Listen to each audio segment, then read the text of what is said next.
And good morning, good afternoon, and good evening, no matter where you're at in the country. We've got each of the day parts covered. We're going to skip the fancy intro and outro today. I'm traveling. I was asked to come speak at an industry conference. So I'm coming to you live from the hotel Wi-Fi. And my special guest, Mike Simonsen. Mike, welcome. Always great to be here with you, Mark. Yeah, always great to be together here. You know, as people are coming in, I want to do some small talk, and then we'll get into introductions and that stuff. But the first thing I want to do as people are coming in is, how's the market? So let's launch that poll. How important is understanding the market for your recruiting efforts? Very important, not important at all, somewhat important. And let's see kind of where the audience is. We're getting some pretty good interaction, Mike. And, that's going to be our topic today. We're going to be talking about the market data in Altos. I'm going to do a poll here in a moment of how many people are even familiar with Altos. So we'll see, how many people are familiar with you. I'm going to end this poll. We've got quite a few participants. 10% say somewhat important, but 90% obviously say very important. 90% are very important. So let's share those results right there. Can everybody see those results? Give me some feedback in the chat bar. Everybody see those? Very important. So, 90% of our audience is, Anthony is like, yes, I know Anthony knows how important it is. Katie and Laura and many others. And why we're still waiting for a few folks to come in. Let me do one other poll. Let me end that poll. And I'm going to start one other here.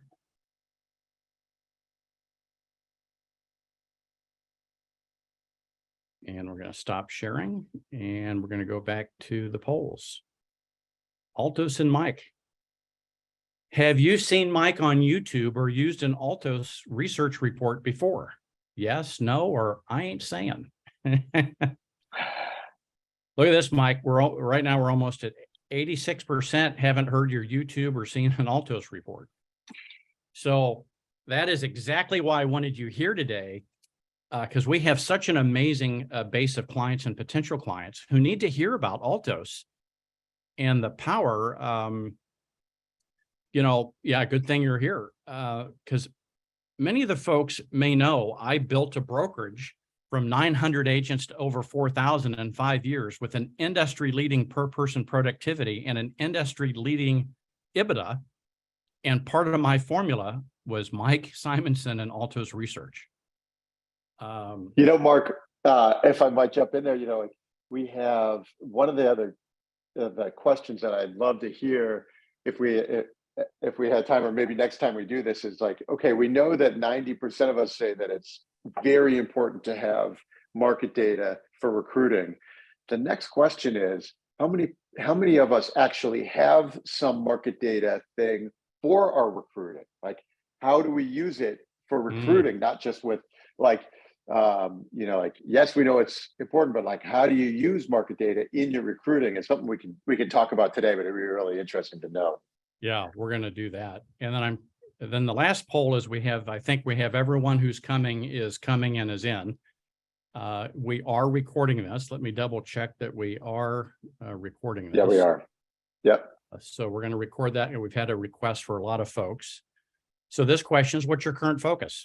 Pick all that apply, new agents, experienced agents, teams, other, and it looks like we're, a little heavy coming in on the experienced agents, but new agents and teams are all, teams being the lowest. Let me end that poll and I'll share those results. No big surprise here, everyone wants the experienced agents. And so I've got a really cool Altos thing for you for the audience once we get into that. So, all right, well, let's end those polls. Let's get on with our, this is our third recruiting mastermind webinar. I hope you're getting great value from this. It's something that Ben and I are committed to doing from time to time and pulling in our industry contacts like Mike here. As I mentioned, I'm Mark Johnson. I'm one of the two managing partners here, along with my business partner, Ben Hess. Our special guest today, Mike Simonsen. Mike, tell us a little bit about Altos, why you created Altos, and just give us a little bit about yourself. Sure. Well, I started Altos in 2006, and our job is to track every single home for sale in the country, all the pricing, all the supply and demand, and bubble up all the analytics, all the changes in that data every week, so that you can know what's happening in the housing market long before the traditional sources are. Like today, NAR released the April sales numbers. Mm-hmm. But the April sales number, those were homes that were on the market in February, and they took an offer in March and they closed in April. And the difference between the market now and February is huge. And that's what Altos exists to help people understand. Both for buyers and sellers, like, the headlines are today that home prices are down. Right, home prices are down year over year. Home prices are down, and we can of course see that, but we can also see that like the demand has shifted dramatically this spring, and that the leading indicators on the home prices that we actually might finish the year up in prices. Like after last fall, what a huge surprise that would be, right? And so it's a very different. The data is very different from the headlines, from what the home buyers and sellers are thinking, from what in the recruiting sense, what, if I'm an agent, if I'm thinking about being in the business, or if I'm thinking about, like, I'm worried about what happens this year, there's actually much more bullish signals in the data than the headlines are saying right now.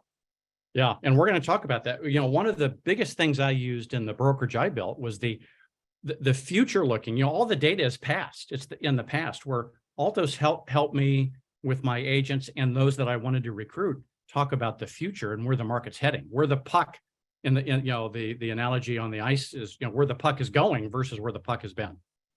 Yeah. Well, and then we'll share some of the leading indicators in the data today. Yeah. So before we get into that, before we get into Altos, how important is follow-up? Now, you recently successfully, you built a great business and had a succession plan and sold it to Housing Wire and Clayton and his group, and you're still leading that effort. But that didn't happen without follow-up. In business, have you had to overcome anything that you needed to do consistently, like follow-up?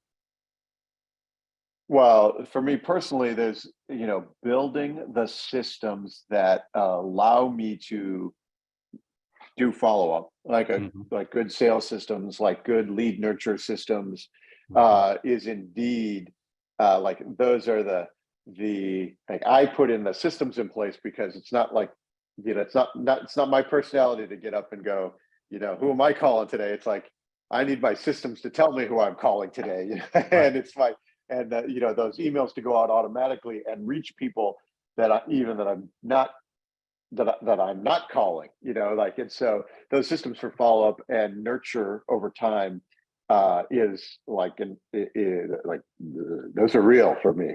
Yeah.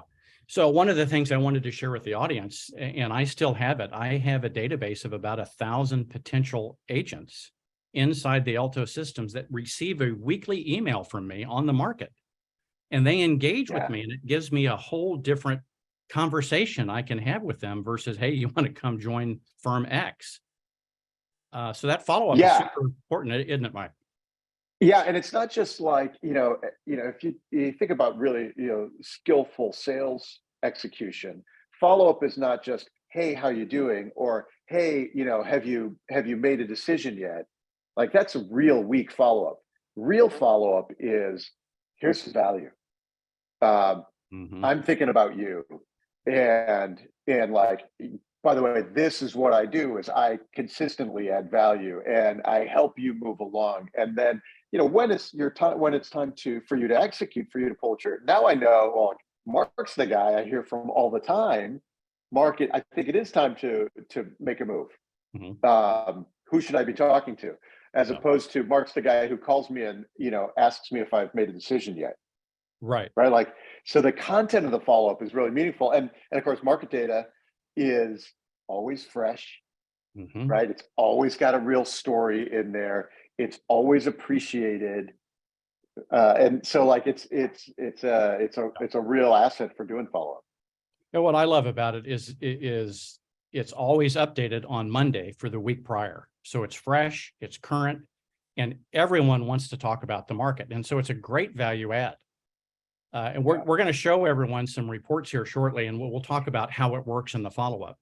But Mike, what do owners, we have owners, leaders, and recruiters either listening in or going to be listening in later. What do they need to know about the market? I know you prepared a couple of slides and graphs, and I have a few as well, but what do we want to share about the current market conditions that every leader in America should know about? Well, the big story right now is active inventory. We know that inventory, by now, everybody knows that inventory is low. And what's wild is that last summer and fall, last summer at this time last year, inventory was rising 4, 5, 6% per week. This year, it's been up a little, down a little, up a little, down a little. This week was actually like flat week over week. It's the middle of May and inventory is not rising. No. Inventory will rise this coming week with our report on Monday. It'll be up, I think, 1 or 1.5%, but that's 1.5% when last year it was up 5% in a week. Yeah. And so what we may find in the, so inventory is part of the story, right? And everybody knows that. And that's Can I jump in and tell a quick story real quick? Yeah, sure. Yeah. And I forgot to ask Anthony permission to share this. I'm going to do it, and if I get in trouble, I get in trouble. But Anthony, who's on the webinar here listening in, was so in tune with this trend. He and his firm started immediately. They started every morning. I think they did it for 2 or 3 weeks. He may jump in. And they did every morning at 8 a.m. how to earn listings in this market. And each morning they brought value using data and experienced agents and all the tools they had, how to get listings. And what an amazing value add for their existing agents, which is retention. Retention's our first recruiting strategy, right? And then 2, for attraction. And, using the data like what you just said. It wasn't, hey, here's a trend, but here's what we're going to do about the trend to add value to our existing agents and be attractive to others who might want to join us.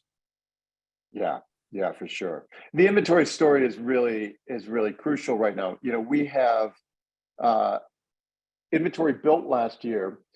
We actually, even while inventory was building, it really wasn't because we had a flood of sellers. It was really because the buyer demand stopped cold. This spring, we have more buyers than sellers. And so inventory had been falling, and we haven't had a surge of sellers. And so, one of the messages for the whole industry, not just potential home sellers, but for the agents too, is that it's actually a good time to sell. A lot of sellers are afraid. They're afraid that, like, oh, I hear home prices are falling, and I hear the market is tanking, but the data shows that the homes that are priced right for most of the country they're like multiple offers, they're moving really quickly. And so a lot of sellers don't have any idea that that's the case. And so you can imagine that agents who are out there, they know it, but it can be really hard for an agent to communicate that to a potential seller because the seller doesn't trust you. The seller says, oh, you're just telling me that. But if the agent says, hey, let me show you the data, and turns out, let me show you that in your price range, the days on market is still 7 days or even 21 days. Like, we can really use the data to communicate that when the actual market conditions are very different from the expectations. Yeah, that third party endorsement. Hey, let me show you the Altos report. It's not me telling you, here's this third party data source. Well, Mike, what do we have to show them? Do we have a couple slides to show them that? Yeah, so I've got slides on what's happening across the country right now. Yeah. And we can also show some Altos data reports too if we wanted to go look at something there. Yeah, I'd like to do a little bit of both of those. Let's show them a little bit about, what you got, and I'll interject how I used it for both retention and recruiting as we go along. So let's show them what you got. Yeah, so I have, by the way, everything that I'm sharing here, and let me put something in the chat too. Everything I'm sharing here is we have written a free ebook that is. I put the link in the chat if you want to go get the ebook. It's amazing. It's click really through, get the ebook. Yeah, and this is for you, but it's also for your agents to how to use the data in your business. It is using scripts and like all the things that we're talking about today. And it's free, and so anybody can go grab that and look at the data. We're talking about inventory, so let's look at inventory across the country right now. This week, there are only 420,000 single-family homes on the market across the country. You can see this, that's the dark red line here, and it's basically unchanged week over week. And you can see the light red line, it was climbing rapidly last year at this time. Every year in May, with the exception of 2020 early pandemic, inventory climbs at this time of year, and this year it's not. It's because we have more buyers than sellers. We have very restricted sellers, and we have, and so like they're just gobbling up the inventory as quickly as it gets listed. What this shows us is that if we want to think about later in the year, by the third quarter, we could have a market where inventory is down year over year. Mm-hmm. But we started the year with 75% more homes on the market than last year. But we could, by the third quarter, we could have inventories down year over year, mortgage rates are down year over year, and home prices are back to up year over year. It's a really surprising difference, considering how cold last fall was. Something that people may not, be aware of. Each line in this chart is a year, and so you can see the other thing that this shows is how pre-pandemic, we had 800, 900 million homes, single family homes on the market at any given time. And right now we got 420,000. So there are some folks in the network who are really, they're afraid of housing. They're afraid of the housing crash. They're afraid of the economy. They're afraid of bubble bursting. There's like, these fears are real out there. And so, there is no signal anywhere in the data of a big surge of inventory coming, right? Investors aren't selling yet. Everybody's fully employed. So there aren't distressed sellers. Like all of those, those are fear signals that you might hear, that some people are sitting on the sidelines, buyers sitting on the sidelines, waiting for prices to crash so they can swoop in and get a deal. But there's no signal anywhere in the data that flood is coming. So, Mr. Buyer, how long are you going to wait for that bargain? Now, what's interesting, Mike, and what I want everyone to understand is we can get this down to the zip code level. We're going to show you all the way down, whether it's a city, an MSA. So while we're going to talk about some national trends for communication purposes, we're going to show you as well how you can get all the way down to a zip code level, which is pretty powerful. Yes, exactly. And so, you can think about in the recruiting sense, let me send you the Austin report or like your, Round Rock report. And so you can keep an eye on your market, but then also for your buyers and sellers, like, let's look at your zip code. Let's look at your price range in your zip code and really dive in to the differences there. For sure. I have a few other things, this is a chart of the new listings per week. Mm-hmm. And, this is really showing us why there are, the inventory isn't growing. So it's middle of May, we had 81,000 new listings this week. Normally it'd be over 100,000. So 20% fewer new listings every week. And so each bar here is the week, and the taller the bar, the more new listings. And so at the far right end of the chart that's this week. And the light portion of the bar are those that are going into contract essentially immediately. We call them the immediate sales. Those are, you have the house listed and you take offers in the first day or two, and you go into contract on the weekend, and it doesn't even spend a week on the market. And, so much of the country is in this space right now. And so, we could see how small the light portion got last year. We had fewer and fewer immediate sales, right? There were still some with the right priced homes and the rare neighborhood kind of things that go immediately. But you could see that how much recovery we've had this year in terms of the buyer demand. But the seller supply is what hasn't caught up yet. And so, we are in a supply constrained market for the total number of transactions. I think the good news is that we can see as inventory climbs, the transactions are climbing too, so that later this year, the third and fourth quarter, the transaction volume, which is, now is like 20% less than it was last year.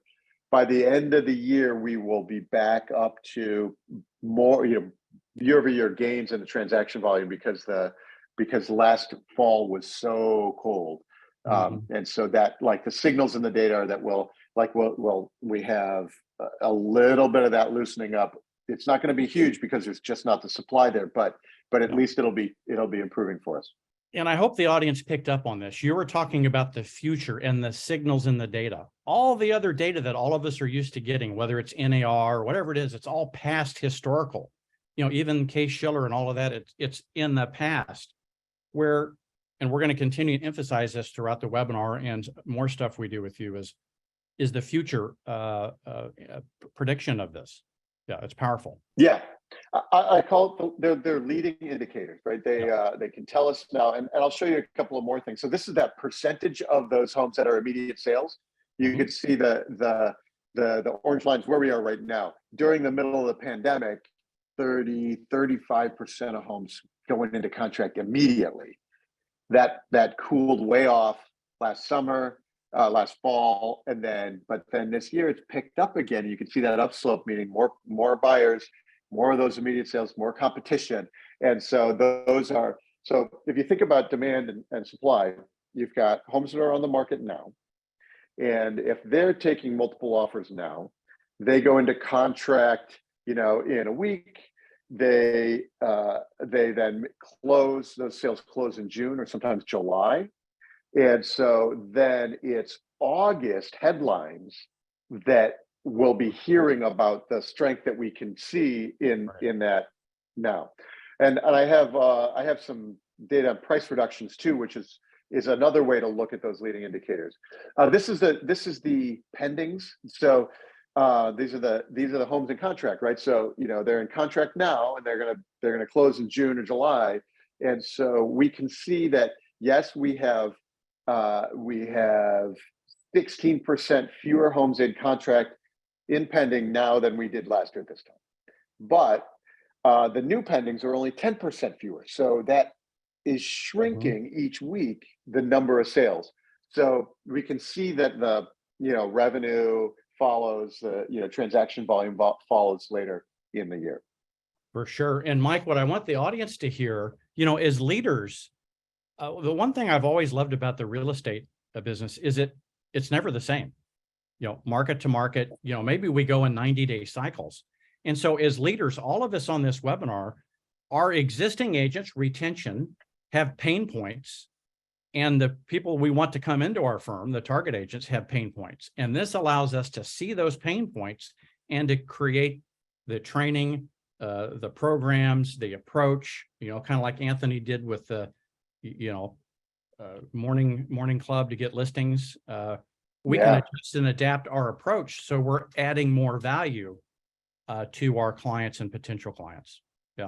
Yeah, and we can see, one of the things, especially in the recruiting sense, is that it's so tempting to be recruiting now based on revenue now, but revenue now is from these pendings that were ultra low 3, 4, or 5 months ago, right? And so what we can see now is as the pendings climb, that's future revenue. And it's not, it's not going to be a gangbusters year, but it's on the way up. It is, and it's not cratering from here. So we know what our cost structure is. We know where, what what our headcount is. And we can see that those headcount requirements are growing. Yes, for sure. Yeah. And this is nationally. It's generally true across the country, even in those markets that the US West got hit most abruptly last fall. So the biggest bubble markets, Austin and Phoenix and Denver and Boise and Salt Lake City, those were the biggest on the way up. And they were also the fastest to slow down on the other side. But most of those markets are really in a significant recovery this year. Yeah, that's good. So this is the price cuts. So the percentage of homes on the market that have taken a price reduction. And when we talk about leading indicators, you can think about it. If I list the house in May, I don't get an offer. So in June, I do a price cut. Then I get an offer and it goes into contract in July. Then that closes in August or September. And now we're hearing about it in September and October and in the headlines. And so what we can see in the price reductions now is the dark red line is this year. And we started the year with a ton of price cuts because the fall was super cold, right? The homes, and you can see the light red line last year, starting in mid-March, it started to climb. Mm-hmm. And so, that was when rates started to rise. They weren't even high yet, but they started climbing and everybody knew it. So a couple of things were happening. If you were on the market in April or May and you hadn't got your offer yet, you started doing as quickly as you can so that you would get ahead of that fear, the tsunami coming. The other thing that happens is in September last year, we had the spike of rates from like 5.5% to 6.5% to 7.5%. Mm-hmm. And that forced price reductions later in year, way out here in November, in that light red line peaked way there. So we started the year with 40% of the homes on the market had price cuts. And then you could see what happened this year is because there was more demand than supply, those price cuts fell quickly. And we have fewer cuts now than we did even in 2019. And you can imagine that here in like June or July, we'll be below 2018 because, and what that says is, tells us a couple things. One is that there is despite the headlines, like today, there's an NAR headline, home prices are down. But despite those headlines, there is no downward pressure on home prices from here. We already can see it. We can already see that the demand is there for buyers at these prices, at these mortgage rates, right? It's already there, even though there's an affordability concern, which has obviously taken many buyers out of the market, that we have enough buyers for the number of sellers out there. And that says that if you need to sell, you shouldn't be afraid. You should price right, but you shouldn't be afraid because there are buyers for your property. Yeah, for sure. And so it tells us that the rest of the year has price support because these are homes that are on the market now. The demand is there. These are transactions that happen out in the future. And so, and it tells us that it's improving rather than decelerating like last year. Like there's a lot of signal in these price reductions data. Well, I think many people know that I recently moved from Texas back to California, put the property on, had 3 offers in 4 days, priced it right. Yeah. Not a problem. Amazing. Yeah. And like it's given, last November or October, who would have guessed that was going to be this spring, right? Yeah. And so, and half the country still thinks it's November. Yeah. Well, and that's what's so important about us as leaders listening in of how we can coach our existing agents and how we can add value to our recruiting prospects in talking about how to navigate this market because it's a different skill set. The skill sets we need today are totally different than we needed back in November and December. Yeah. And that's where we add value. Yeah, that's where we add value and distinguish ourselves as the the leader that agents want to be associated with, because that's the person who helps us, navigate through these choppy waters. Yeah, and you know what? Let's do this, Mark. Let's go over to the Altos system here. Yeah, let's do it. And I'm going to switch, I'm and going we're to going to check in go while you're doing to. that. Let's check in with the audience. Are you enjoying what we're doing so far? Is this are we on point so far? Give me a yes, no, or maybe in the chat bar.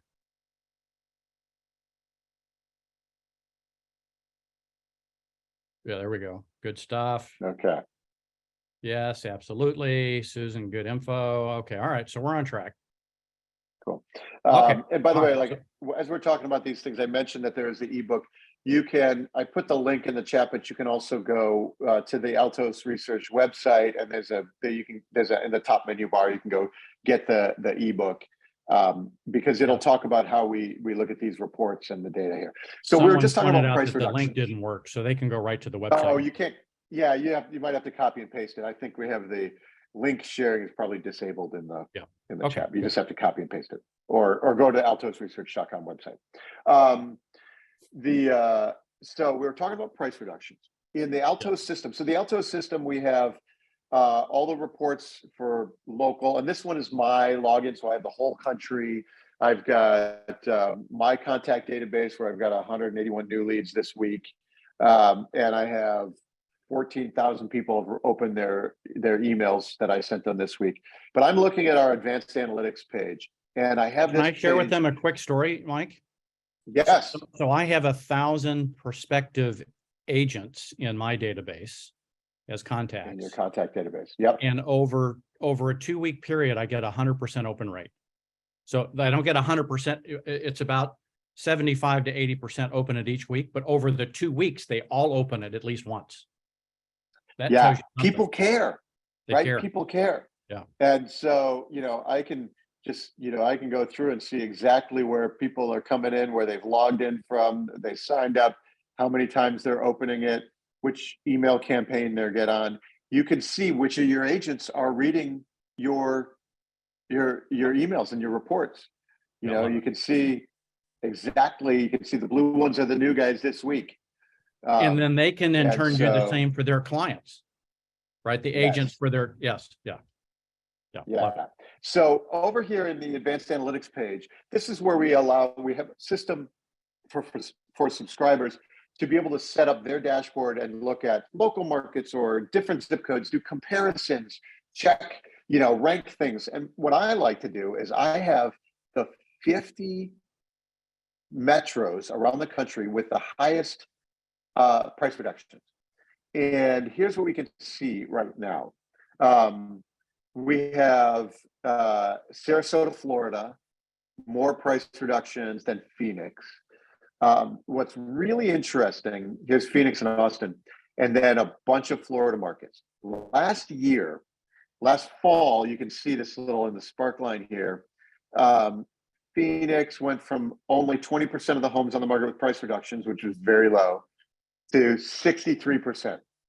That was the market slowing very quickly. In the fall, the West U.S. markets were dominating the price reductions list. So Phoenix was at 63, and Austin was over 60%, and Boise was in the 60s. Denver was 56%.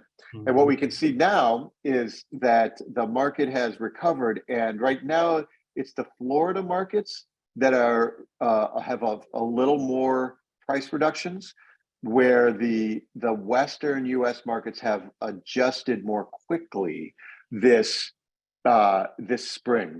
They've picked up more quickly this spring. And see, Denver is now all the way down here at 35. 35 is totally normal. If you think about homes listed for sale, about a third are overpriced. Sometimes it's intentional, sometimes it's accidental, sometimes it's a crazy seller who wants to, go fishing, whatever it is. But about a third take a price cut before they sell. Yeah. And so when price cuts are in the 60s, like that's a really slow market, right? We know that, 30% thought they were overpriced, but 60% had to take a cut. So dropping back down here is and Mike, what's important for our multi-office leaders to understand we all know that real estate is hyper local. So what I was able to do, because I covered 6 different markets across a state, and I could talk to my agents about how Austin was behaving differently than Frisco, and Frisco was behaving differently than San Antonio, and their strategies they needed to use in those markets were different. And that was That's really exactly attractive. right. Yeah, that was really attractive to potential agents because their brokers weren't talking to them that way. Their brokers are just saying, hey, if you're ready to make a decision. And here we were talking Yeah. about, hey, are you adjusting your strategy? Because look at this. Right, right. Because, and right now, interestingly, especially if you're in a multi-state brokerage right now, the US Central and Northeast is the hottest part of the country right now. Yeah. And it's really wild because for years it hasn't been the hottest part of the country. But look at this. So I did a rank chart of median days on market, and Massachusetts, Rhode Island, New Hampshire, New Jersey, Ohio are on top. And then, so look, none of the Western, California always has low days on market because it has a chronic shortage of homes. But like, it's really fascinating to see who are the fastest moving markets. Yeah. Like who would have figured Rhode Island and Massachusetts would have the lowest days on market? Yeah. Isn't that wild? Yeah, Yes, wild. really fascinating. Mike, let's show them an actual, do we have time to show? Let's show them yeah, there we go. Let's show them, here we go. We're in Austin, Texas. I have an Austin, Texas report up, and in the Altos reports, these are branded for you, or Mark has it branded for him, or had it for Jan branded for his brokerage, and now he's got it personally for him. And so you can send it to your agents or to, the agent sending it to their database, and the agents may have it branded for them. And so it's, it's the Mark Johnson report, not the Altos report, but this one's mine. So it's branded for Altos. And this is updated every Monday, every 7 days on Monday, right? Yeah, that's right. And, there's a couple of things. Like, I do videos every Monday with the national data. And for agents who are interested in doing videos, you just go down and you're like, median price in Austin this week is $810,000. And by the way, that ticked down a little bit from last week, just a little bit. That's notable. And so, like, the story just tells itself. Here's our price reductions in Austin. And in fact, the big chart down here, is the inventory, available inventory in Austin. Austin is one of the few markets in the country where we have more inventory than we did in 2019, same time in 2019. So 2,000 there and 2,300 right now, single family homes. So Austin feels very different from the rest of the country. But like, I could go, let me go back here. Let me open up, let's open up somewhere else. Let's look at Tampa. And this is the Tampa Metro. And so there's prices in Tampa over 5 years. We had correction down, but look how steeply the climb has come this year. And we have year-over-year price gains in Tampa, that right at the same as where we were, right? The same or price gains in Tampa this year. And like, Mike, these are homes that have not yet sold. Show them the quartile. Yes. On them, yeah. So we talked about this, not just your zip code, but in your price range in your zip code. So in Tampa, the high end of Tampa is over $1 million. The low end of Tampa is 319. And you can see that you can see the difference in the days on market. You can see exactly where people are buying homes right now in Tampa. 63 days is not a lot of time because, and so things are still moving, but like, you can see a real difference. And so, a lot of times when we're communicating with buyers and sellers, they say, well, I know this house has been on the market for, 4 months. And you say, yes, but in your price range, it's 30 days. So if you want to make an offer, we need to make the right offer now. If you want, if you are thinking about selling, we can sell this, we can price this now, and we can sell it in under a month. Like, those are messages that the data says that, that the consumer may not trust us as professionals, but the data is really visible. Yeah. And the agents in my experience, the agents just eat this stuff up when you teach them and train them and show them. And from a retention and recruiting perspective, Mike is I'm his biggest fan because this thing, I use this thing. I leveraged the bejesus out of it. Yeah. That's great. And, and so we can like switch this chart. I switched the chart to inventory. So this is 5 years of inventory of single family homes in the Tampa metro. And, you can see that while we had the pandemic years, we're at 5,000 single family homes on the market right now. Even at the beginning of 2020, there were 7,800. Yeah. And it's trending down each week. Like this is a supply constrained market. Yeah, and and it sometimes can be really hard for people to understand that. Yeah, for sure. So, Mike, we've danced around a little bit. I'd like to get maybe a little bit more direct for the audience.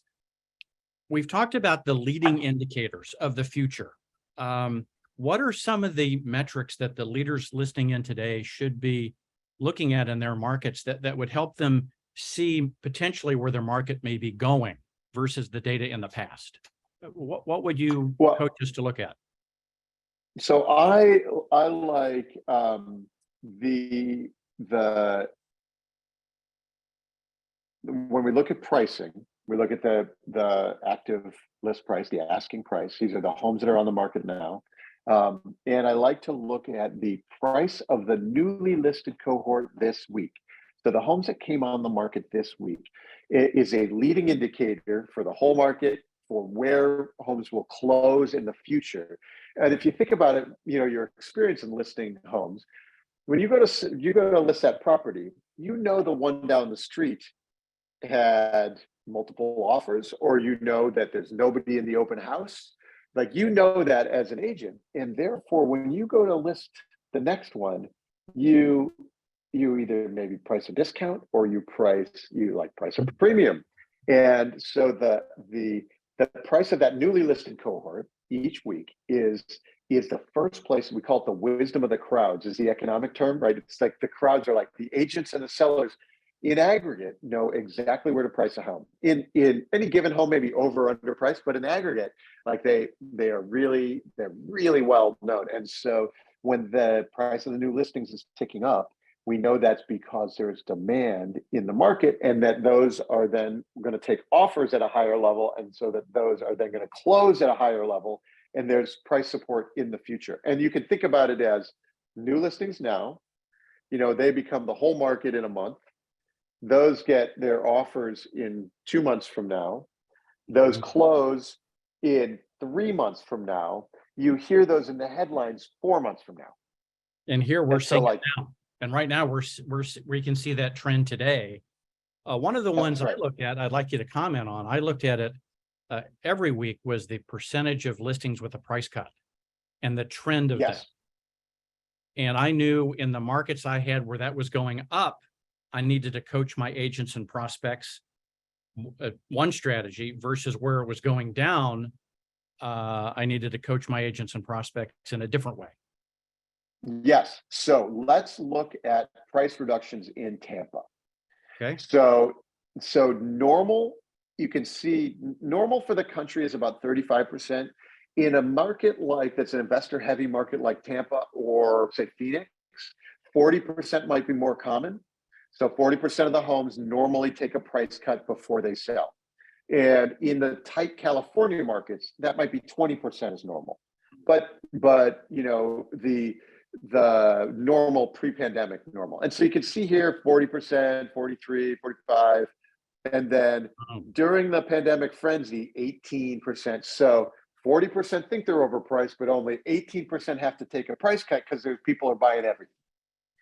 Right. So then we can see what happened last year, how quickly price reductions peaked. And so this was peaking in November. And what we know now is that the headlines now are home prices fell year over year. Right. But the price reductions happened in November. Mm-hmm. Right. So the homes that were on the market in November and took price cuts, and they finally got offers in January and February, and then they closed in March and April. Right now, that's why we see those year-over-year price declines in the headlines now. But you can see it in the price cuts data in November. And likewise, this year, not down to low, but down to normal, right? Right back to normal. And in fact, lower than 29, fewer homes in Tampa need a price cut right now than in 2019. And what's fascinating, Right? if we go back up to our original poll where we had, I think 90% of them say, hey, the market data is super important in my recruiting effort. It's super important in your retention effort as well. And this is how I used it to shift the training classes that I was offering, that not only my current agents would come to, but our potential recruits would come to. It's so important. So I love price reductions as a leading indicator of future transactions, right? These are sales that haven't even happened yet, but we know exactly what's going on in the market. Like you can see what the supply and demand is.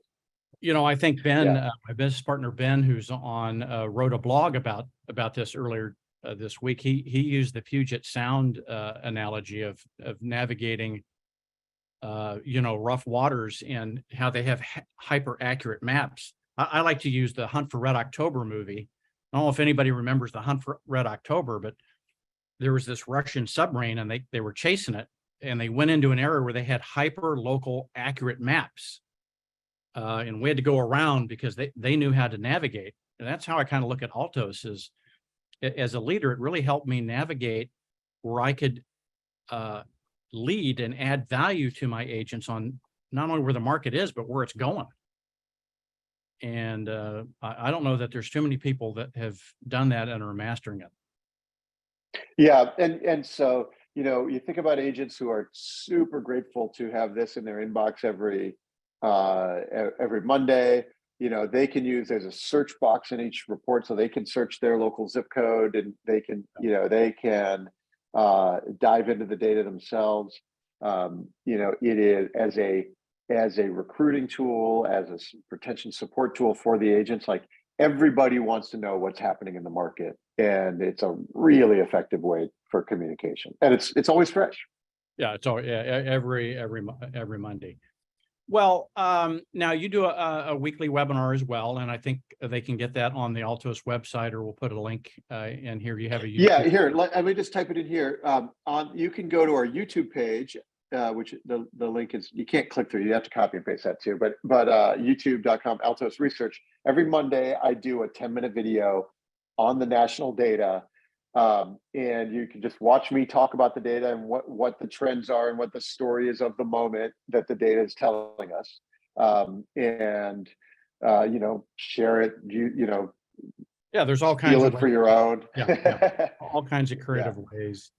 Well, as we wrap up, let's get questions from the audience. And while we're doing that, I'm going to ask a question. I'm going to launch a poll of, what do you struggle with the most? What do you struggle with the most? Is it time management, recruiting, understanding market data, maintaining a recruiting database? Recruiting lead generation is one right now is leading number one. And that's exactly why I wanted you to hear about Altos today, because it's one of the ways you can generate leads in a sense, in a value-added way.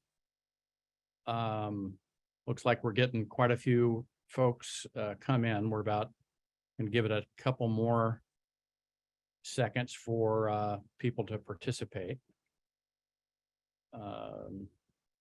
Who's not going to answer a poll no matter what I ask?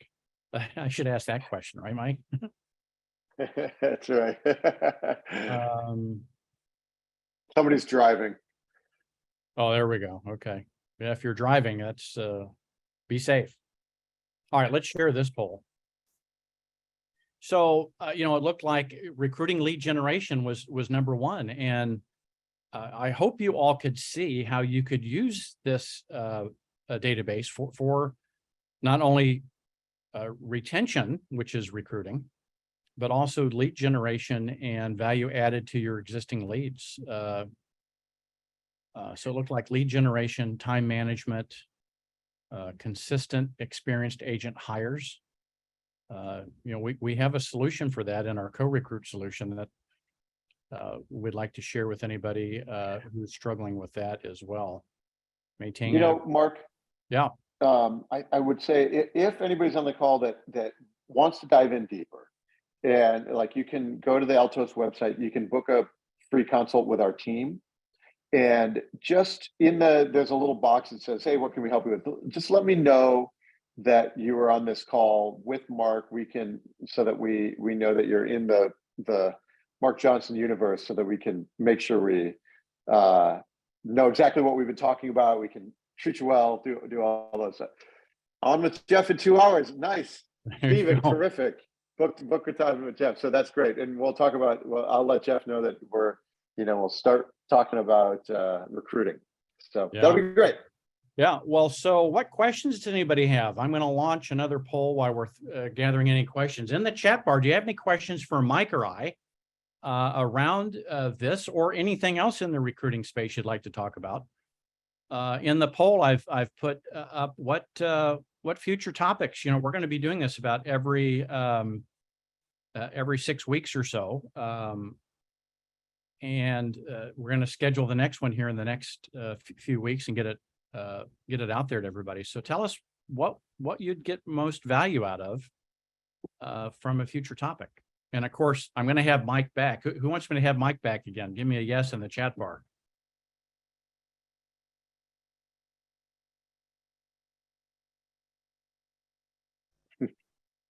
There we go. Look at that. We got yeses. Yeah. Phew.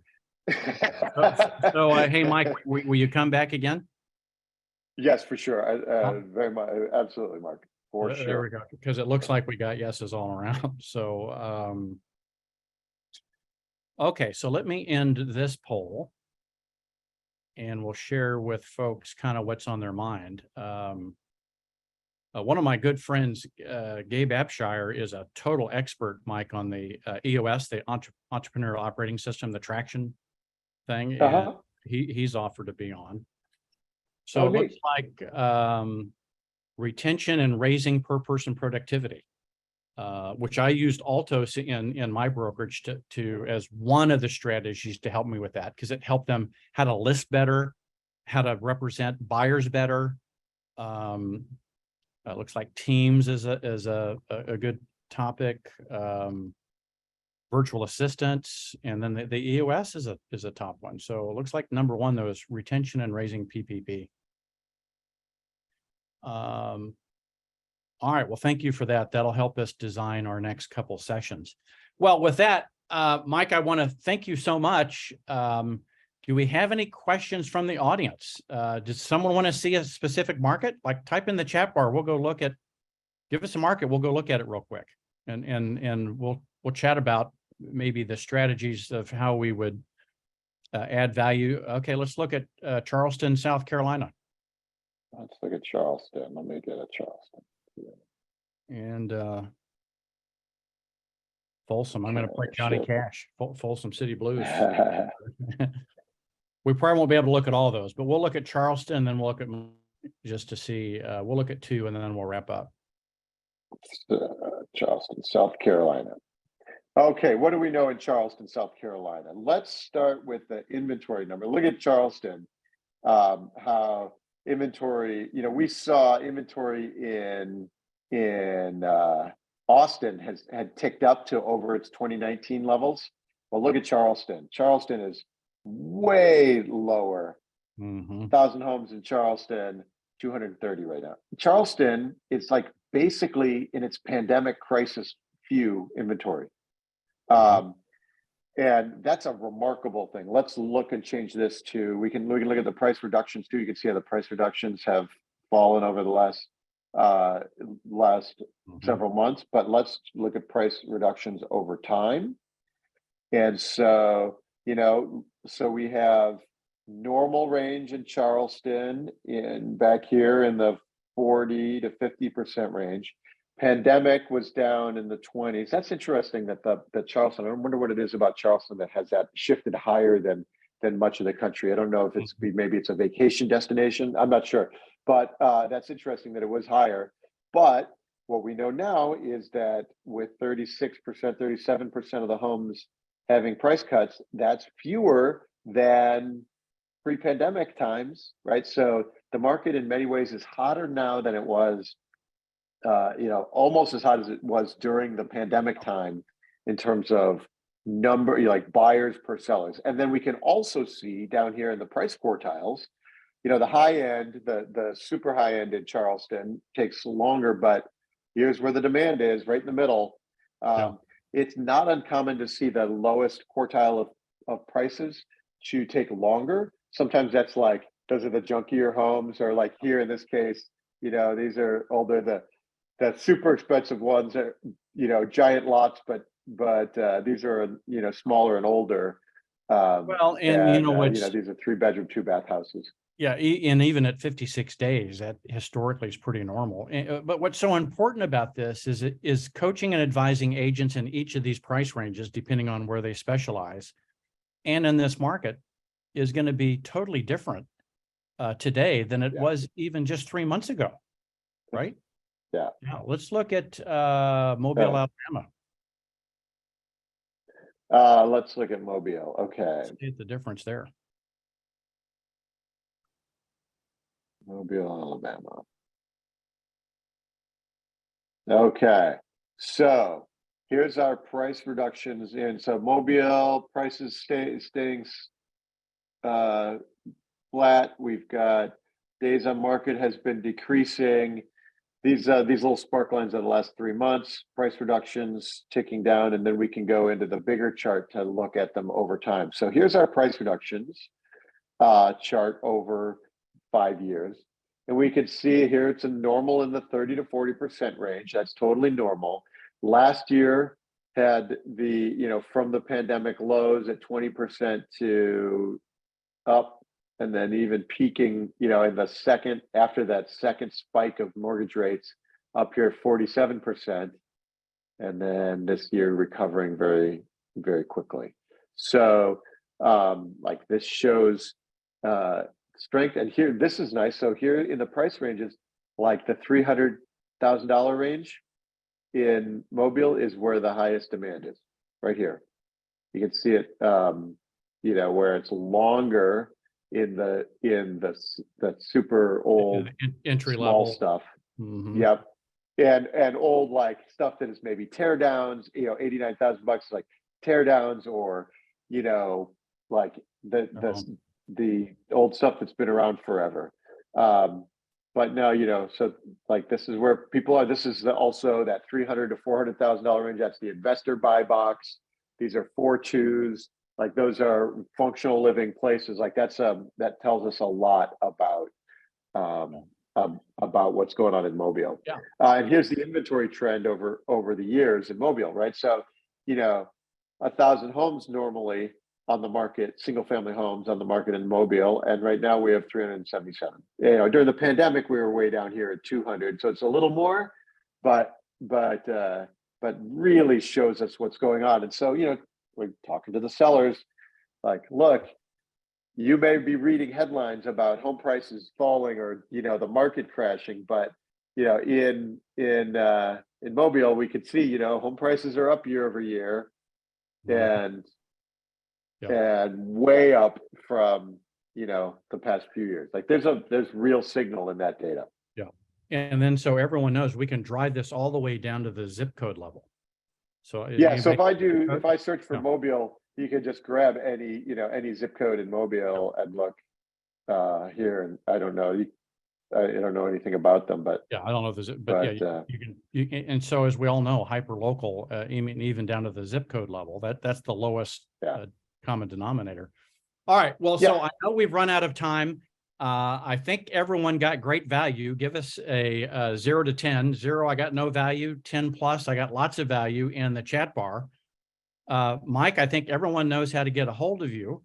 It looks like we got some great value and delivered some stuff. Remember, as we're coaching our agents, retention is recruiting.